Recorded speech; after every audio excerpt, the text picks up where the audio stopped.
Hello everyone, Logan Lynch here, and I'm a pelvic floor therapist at Life in Motion Physical Therapy located in Dubuque, Iowa.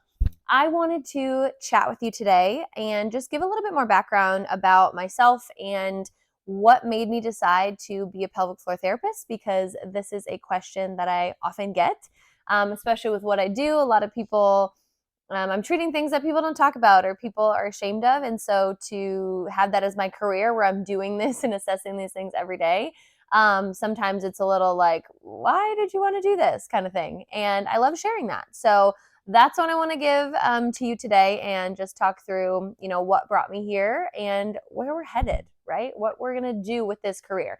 But basically, what got me first interested in the pelvic health world of physical therapy was when I was in school. I went to the University of Iowa, and we had a unit on pelvic health. And I had a great teacher who I really loved, and she, within her practice that she ran, had treated pelvic health patients. I can't remember if that was solely what she did or just part of her caseload, but that was a realm of where she helped. And she brought up a story of a client that she had helped who came to her and was having pain with sex with her husband, and had been going on for years, and it was severely affecting their relationship and their marriage, and came to her finally for help. And I don't know exactly, what brought her there, how she eventually heard about this, but worked with her for a while, and basically, long story short, was able to completely resolve the issue. And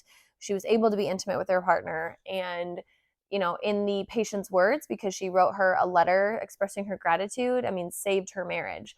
And like I said, wrote a letter just expressing how much it meant to her. And it was crazy because she was getting emotional telling this story, and I was getting emotional hearing this story. And I don't know, I don't know what clicked within that story where I was like, whoa, one, didn't realize people struggled with these things, or had never really heard about that, or that there was help for that. I didn't know much about it at all.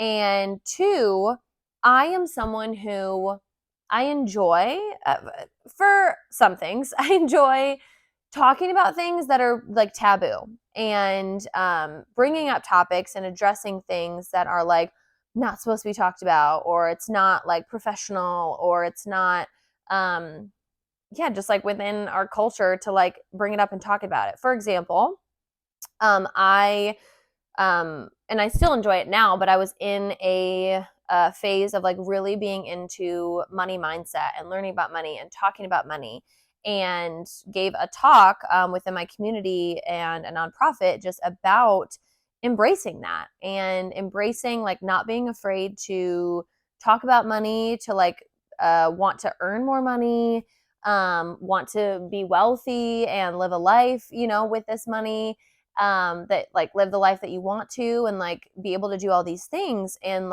declare that, and not be afraid of that, and not it be looked down upon to talk about those things. So that, again, kind of a taboo subject that some, especially women, don't feel comfortable talking about, or feel ashamed talking about, or they're judged for talking about it. And this was kind of within that same theme, where it was wow, this is something that people are just hush hush, they're not sharing it. Some people aren't even telling their medical providers about it. And if they do, they're shut down. So then it's well, why would I talk about it more? And then, but now being in it, I realize how many people actually are suffering with pelvic floor dysfunction symptoms. So that's what originally sparked my mind to be able, or to want to do it. And at that point in my schooling, it was too late to get any clinical experience within that field. So I went through the rest of my clinicals. I had already known I was going to start my own practice, which is a story for another day, but went through my clinicals knowing and just preparing to open my practice, and kind of put pelvic health on the way, well, not completely on the wayside. There were some things I was diving into and learning, but it was all continuing ed after school. So after I graduated and kind of got my practice up and running, I was continuing to kind of take courses here and there to build up my knowledge and my experience, and be able to treat this, and to be able to see pelvic health clients.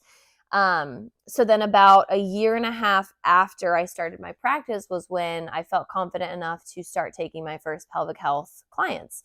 So started marketing towards that, and it blew up quicker than I thought.